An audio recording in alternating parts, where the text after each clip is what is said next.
성공은 열등감의 다른 결과다. 열등감을 해결하려고 고군분투했던 사람들이 무언가를 이뤄낸 것이다. 열등감은 인간의 입장에서 볼 때 모든 향상의 원인이다. 열등감 그 자체로는 비정상이 아니다. 인류의 모든 역사는 열등감 극복의 역사다.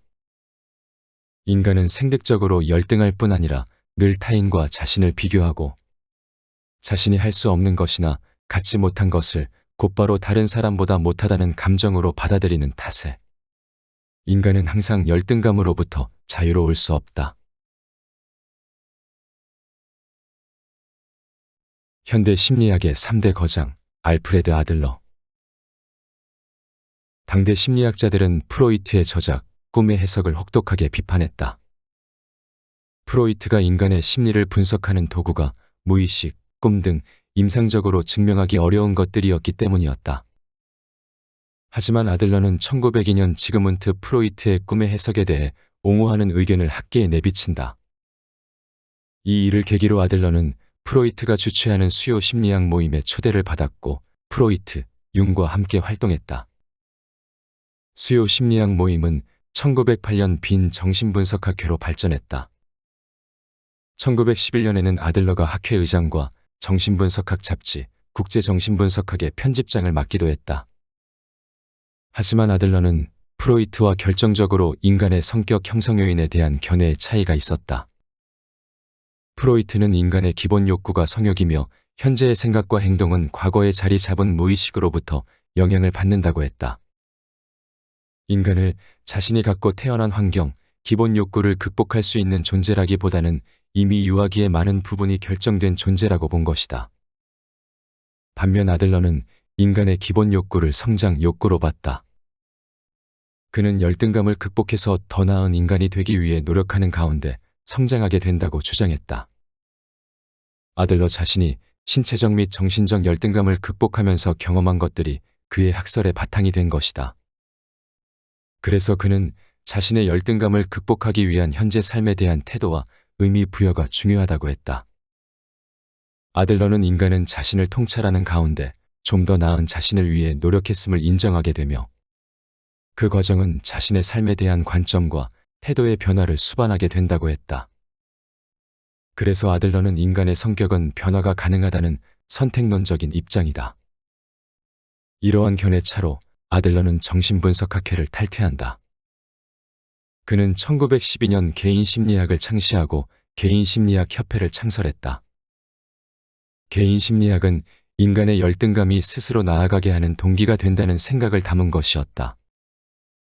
그는 스토아 철학, 칸트, 라마르크, 다윈, 니체 그리고 마르크스로부터 영향을 받아 심리 이론을 정립했다. 인간은 자신의 의지가 방해를 받을 때 열등감이 생기는데 이 열등감을 극복하기 위해 스스로 잠재력을 개발한다고 주장했다. 이 주장의 전제는 자기 자신을 있는 그대로 인정하고 수용하는 것이다.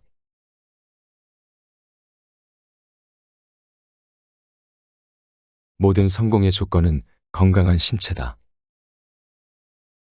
정신과 몸의 연결은 매우 중요하며 특히 몸의 생리적 반응에 관심을 둬야 한다.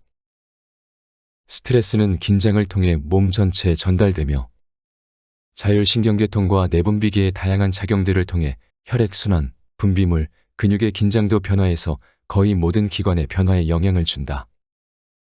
즉 신체 기관의 열등은 심리적으로 연결돼 있다. 인간이 진화하는 데는 열등감이 큰 역할을 했다. 늘 위기 상황에 당면하기에 스스로 부족하다는 느낌을 받을 수밖에 없었다. 위기 상황을 모면하기 위해서 우리는 발전해야 했다. 그래서 아들러는 인간이 된다는 것은 곧 끊임없이 극복하고자 하는 열등감을 갖는 것이라고 했다. 아들러는 우리가 마이너스의 상태에서 플러스 상태로 나아지게 하려고 움직인다고 했다. 열등감을 극복하고자 하는 행동 그 자체가 긍정적이라는 것이다. 그런데 열등감이 클수록 끊임없이 우월감을 추구하게 된다. 열등감을 누르고 일어서야 하니 에너지도 끊임없이 필요하다. 현상을 유지하며 그냥 살아도 되는데 끊임없이 자신의 열등함을 극복할 도전 과제를 세우고 부딪히고 깨진다. 그리고 또 극복한다. 우리에게는 열등감 극복이라는 과업을 달성하기 위해 정신력뿐 아니라 신체적인 힘, 즉 체력이 필요하다. 몸은 마음의 수행기관이기 때문이다. 신체가 강건하면 마음에도 에너지가 공급된다. 몸과 마음은 하나이고 분리될 수 없다. 몸은 계속 신호를 보내고 있다. 우리의 몸은 늘 소통을 원한다. 그리고 표현을 한다. 아들러는 이를 두고 신체 기관이 방언을 한다라고 표현했다. 신체 기관은 방언을 함으로써 우리의 몸이 현재 정상적이 아니라고 경고한다.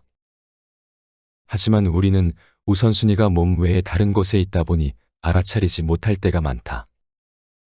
우리는 몸이 알려주는 내외적인 변화에 민감해져야 한다.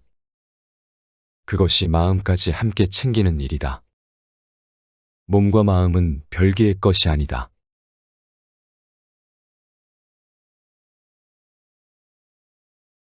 모든 감정은 목적이 있다. 감정은 한정된 시간에 작동하는 심리적 활동이다. 억압된 의식적, 무의식적 욕구가 갑자기 방출될 때 나타나며 성격처럼 분명한 목표와 방향성이 있다. 감정은 어떤 의미가 있을 때 나타나고 삶의 방식이나 행동 패턴에 상응한다. 아들러는 감정이 발생하는 것, 표출하는 것에는 모두 목적이 있다고 봤다. 예를 들어 또래 혹은 형제자매와 싸웠을 때 아이가 우는 것은 경쟁에서 이기려는 목적이 숨어 있다고 볼 수 있다.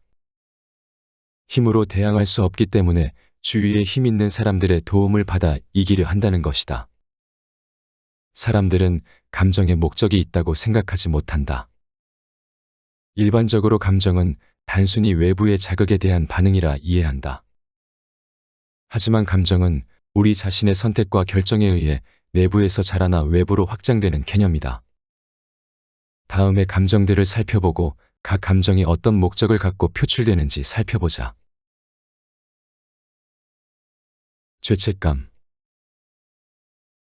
죄책감을 느끼는 사람은 자세히 살펴보면 자기중심적인 심리가 있다. 죄책감은 자신의 잘못으로 인해 타인의 피해를 끼친 것에 대한 미안함인 줄 알았는데 자기중심적이라니 이게 무슨 말일까? 죄책감은 개인의 도덕적인 관념에 의해 비롯된 것이긴 하다. 하지만 죄책감을 느끼는 사람의 관심사는 아이러니하게도 잘못을 저지른 자기 자신이다. 양심의 가책을 느낄 때 자신이 얼마나 큰 잘못을 저질렀고 이로 인해 얼마나 나쁜 사람이 됐는지를 생각한다. 그리고 어떻게 죄책감을 떨쳐내고 자유로워질지를 생각한다. 타인의 안녕과 보편적인 행복에 대한 관심과는 거리가 멀다. 죄책감은 현재의 잘못을 정당화하는 것이 목적일 수 있다. 아들러는 죄책감은 책임을 면하기 위한 하나의 변명이 될 수 있다고 했다. 분노. 분노는 누군가에게 겁을 먹게 하고 이득을 취하는 데 목적이 있다. 그래서 화를 내는 것은 대상을 힘으로 제어하고자 하는 권력욕, 지배욕 등의 욕구를 표출하는 것이라 볼 수 있다. 곤란한 상황에 처했을 때 화를 내서 다시 인정을 받거나 자기의 권위를 찾기 위함이다. 즉 자신의 열등함을 극복하고 인정 욕구를 충족하는 것이다. 억울함과 원한. 자신이 무시당하거나 모멸감을 경험할 때 억울함을 느낀다.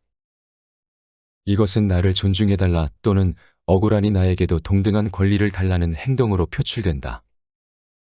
상대방에게 수용과 이해를 받고 싶어하며 상대방의 변화를 바라는 강력한 욕구가 억울한 감정의 목적이 된다. 억울함은 원한으로 표출되기도 한다. 나는 너를 가만두지 않겠다. 받은 만큼 돌려주겠다. 나도 대우받을 가치가 있다. 내 잘못이 아니다. 타인에 대한 원한과 적개심은 나에게도 한을 낳는다.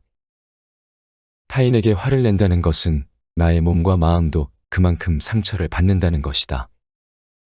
화가 화를 부른다. 나의 건강을 해치고 더 큰 화로 나뿐 아니라 주위 사람들에게도 영향을 미친다. 그렇기 때문에 화내고 있는 나와 화해가 필요하다. 용서를 못해서 화를 내고 내 몸까지 망치는 나를 용서하는 것이다. 그것은 나만이 할 수 있다. 우선 나를 위해서 내가 할 수 있는 일에 더 집중해 보자. 화가 잔뜩 나 있는 나에게 위로의 말을 건네보자. 화와 나 사이에 거리를 두고 화가 나를 덮치지 않도록 하자. 이렇듯 감정에 목적이 있다는 것을 알면 감정을 다스릴 수도 있게 된다. 인정받고 싶은 마음이 클수록 더욱 치열해진다. 인간은 타인에게 공동체감을 갖고 기여하면서 타인의 행복을 증진하고자 노력한다. 그럴 때 인간은 자신의 자존감이 오히려 올라가고 더 중요한 사람이 된다는 평범하지만 소중한 진리를 꺼낸다. 사람들은 자기가 이 사회 혹은 그가 속한 조직에서 도움이 되는 존재일 때 스스로를 가치가 있다고 느낀다. 우리가 어떤 일로 성과를 내려고 하는 것은 이와 같은 이유이다. 성과로 자기의 존재를 증명하려고 하는 것이다. 학창시절에는 성적표가 나를 설명하는 도구라고 생각하고 어른이 돼서는 대학, 직장, 연봉 등이 나를 보여주는 도구라고 생각한다. 숫자나 명함으로 자신의 가치를 인정받고자 한다. 아들러에 따르면 인간의 이런 심리는 남보다 우월해지고자 하는 은밀한 목표를 갖고 있는 동시에 타인과 협력하고 함께 잘 살아보려고 하는 공동체감도 갖고 태어났기 때문이다. 그래서 인간은 우월감과 공동체감을 동시에 충족하기 위해 타인에게 인정을 받으려고 한다. 어떤 대상보다 잘한다는 평가를 받으면 그만큼 우월하다는 느낌과 자신이 꽤나 쓸모 있는 사람이 된 것 같다는 느낌을 받기 때문이다. 하지만 다른 사람의 기대와 인정에 나를 맞춰 살다 보면 삶을 주체적으로 끌어가는데 한계가 있다. 자신에 대한 타인의 인정을 최우선하며 그렇지 못할 경우는 인정을 받는 데 모든 에너지를 다 쏟고 집착하게 된다. 설령 누군가의 인정을 받더라도 나를 인정해주지 않는 누군가가 떠올라 마음이 불편해진다. 단순히 타인의 평가에 자신을 맡기지 말아야 한다. 낯선 환경에 적응을 하기 위해 노력하는 자신을 인정하고 드러난 결과에 치중하기보다 과정에도 초점을 두는 것이 무척 중요하다. 자기를 부정적으로 평가하는 사람들은 긍정적인 결과가 나온다 하더라도 자기의 높은 기준 때문에 수용을 어려워한다. 또한 자신의 부족한 부분으로 타인의 평가에 스스로 낮은 점수를 준다. 이것은 사실이 아니라 왜곡된 생각이다. 이는 자연스럽게 타인의 눈치를 보게 되고 위축돼 회피하는 행동을 하게 된다. 이제 다른 방식이 필요하다.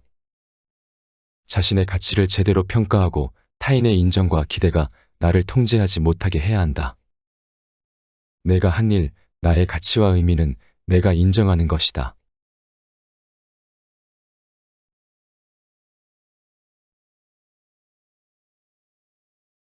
앞에서 소개한 내용은 서른에 읽는 아들러에서 가져왔다. 현대 심리학의 3대 거장이자 용기의 메신저로 불리는 알프레드 아들러는 키가 작고 몸이 약한 유대인이었다.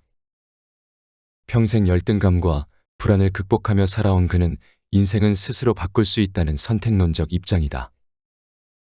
부족함을 느끼는 순간이 발전의 동기가 된다고 보고 현재 자신의 모습과 노력을 있는 그대로 인정해 주는 것이 중요하다는 주장으로 전 세계에 용기를 전파했다. 이 책은 고군분투하는 서른 무렵의 20대와 30대에게 비교하거나 낙담하지 말고 자신의 긍정적인 면에 집중하길 바란다는 아들러의 격려와 자기 인생을 사는 방법을 담은 책이다. 정통국제 아들러 학파의 한국 대표이자 심리치료사인 작가가 아들러가 남긴 용기의 말과 함께 공감 가는 사례로 우리에게 꼭 필요한 27가지 이야기를 전한다. 세상 앞에 홀로 서 외롭고 막막할 때 아들러의 조언이 당신을 격려하고 응원해 줄 것이다.